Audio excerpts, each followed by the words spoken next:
Shadows of Britain. Chillingham Castle was built to endure violence. Rising near the Anglo-Scottish border, it was never intended as a comfortable home. From the beginning, it was a fortress, a place designed for siege, interrogation, and survival. Wars moved back and forth across this land for centuries, and Chillingham stood directly in their path. Armies passed through. Prisoners were held. Enemies were broken here, not merely defeated. But history matters, because Chillingham's reputation is not based on legend alone. It is based on use. During the medieval border wars, the castle functioned as a holding site for prisoners of war. Captives were interrogated, in conditions meant to extract information quickly and decisively. The rooms still exist. Stone chambers below ground, narrow, cold, and deliberately disorienting. These were not temporary spaces. They were designed for repetition. Records describe methods that were legal at the time and unthinkable now. Pain was structured. Fear was deliberate. Silence was enforced. People did not simply pass through Chillingham. Many ended their lives within its walls. When violence is routine rather than exceptional, it changes how a place absorbs memory. Visitors today often comment first on temperature. Certain rooms remain cold regardless of weather. Not chilled by draft, but still, air that feels heavier, resistant. Sound behaves oddly in these spaces, dampened in a way that does not match their construction. Voices drop instinctively. Caretakers and staff have spoken, carefully, about repeated disturbances that do not escalate or perform. Doors opening without pressure change. Footsteps heard in upper corridors when no one is present. A persistent sensation of being observed in transitional spaces. Stairwells, landings, thresholds. What is notable is where experiences cluster. Not bedrooms, not halls of celebration, but spaces associated with confinement. The castle's dungeon and torture chambers are the focal point. People report sudden nausea, dizziness, or emotional distress shortly after entering. Some leave quickly, describing a pressure in the chest or throat that eases once they step outside. These reactions are consistent enough that guides quietly watch visitors for signs of distress. Psychologists would describe this as expectation. Except many visitors arrive without prior knowledge of the castle's reputation, and still react in the same places. One of the most frequently mentioned presences is the so-called blue boy, reportedly seen in an upper room once, used for holding captives. Witnesses describe flashes of blue light accompanied by crying or voices. Investigations later revealed skeletal remains within the walls near the site. Though the identity and circumstances remain uncertain, what matters is not whether the figure exists. What matters is that sound and light phenomena were reported. Before the remains were discovered, that sequence complicates dismissal. Chillingham is also associated with residual experiences, moments that do not interact with observers, but repeat independently. A figure crossing a room, a sound replaying, a door opening at the same time each night. These are not communicative events. They do not respond, they repeat. Researchers of trauma geography suggest that places subjected to prolonged, repetitive human suffering may retain environmental triggers, acoustics, airflow, temperature gradients that interact with memory and expectation in powerful ways. Over time, these elements combine into experiences that feel external even when their origin is internal. But that explanation does not satisfy every account. Staff who have worked at Chillingham for years describe an accumulation effect. The longer they stay, the more they report moments of interruption and small, inexplicable events that do not frighten but unsettle. The castle does not escalate. It wears. Chillingham's strength as a haunted location lies in its honesty.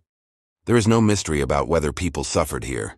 There is no doubt about why. The violence is recorded. Architectural, intentional. The castle does not need invention. It holds what it was built to hold. Visitors often leave with the same thought, regardless of belief. Chillingham feels less like a place where something visit, and more like a place where something never left.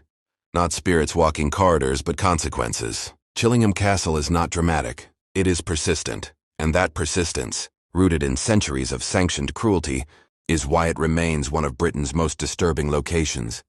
Long after the wars that justified it have ended, many documentaries have been written about Chillingham, including Night Watch with Daisy May and Charlie Cooper from This Country, available now on BBC. iPlayer called Night Watch. Shadows of Britain, Dorchester, where death was administered by execution. This was not hidden. It was scheduled. In the late 17th century, Dorchester was a center of law in the West Country. Justice arrived here deliberately, and when it did, it arrived with ceremony. Court sat, sentences were read aloud, and the outcome was not private. After the failed Monmouth Rebellion of 1685, Dorchester became a focal point for punishment. The trials were held in the Oak Room of the Antelope Hotel. Presiding was Judge Jeffreys, later remembered as the hanging judge. Jeffreys did not deliberate, he processed. Men were brought before him in groups. Guilt was assumed, defense was minimal. Of those tried in Dorchester, 74 were actually executed. But the volume alone shocked observers, even in an age accustomed to brutality. For the executioner, this was not moral judgment, it was labor. Executions took place at the gallows where Icenway meets South Walks, ground that today is walked casually, without marker or warning. Then it was a destination. People gathered, children watched, vendors sold food. This was known locally as the hanging fair. That phrase is not metaphorical. Executions were public events. Attendance was expected. Justice was meant to be seen, absorbed, and remembered. Fear worked better when shared. Those convicted of treason were not merely executed. They were hung, drawn, and quartered. The body was displayed in stages. Death was prolonged. Heads were removed and mounted on spikes around Dorchester and other Dorset towns, not as symbols, but as confirmation that authority had been enforced. The executioner lived nearby, in what became known as Hangman's Cottage. It was no grand dwelling, likely a small Dorset hovel, cold, functional, and practical. Proximity mattered. The work happened often enough that distance would have been inconvenient. This is what unsettles modern Dorchester, not the violence itself but how embedded it was. Routes through the town were shaped around it. Alleyways became processional paths. You mentioned High East Street, foundations dating back to the early 1500s. The hall that was once an alleyway is remembered locally as part of the route people from the north of town took to reach the gallows. Everyone. People walked to death together. Psychologically, places used repeatedly for ritualized execution retain behavioral residue. Even centuries later, people report subtle responses when walking Southwalks or along older routes. Voices drop, pace slows. Attention narrows. Not fear. Compliance. Execution in Dorchester did not rely on secrecy. It relied on participation. The town was not traumatized by a single atrocity. It was conditioned by repetition. Death became administrative. The executioner became a civic necessity, and the public learned where to stand, where to walk, and when to look away. The gallows are gone. The heads are gone, but the roots remain. And once you know what those paths were for, Dorchester stops feeling like a quiet market town and starts feeling like a place that once taught obedience in public. Some places are haunted by ghosts. Dorchester is haunted by procedure, by the memory of how easily violence becomes normal when it is dressed as law, scheduled like an appointment and witnessed by everyone.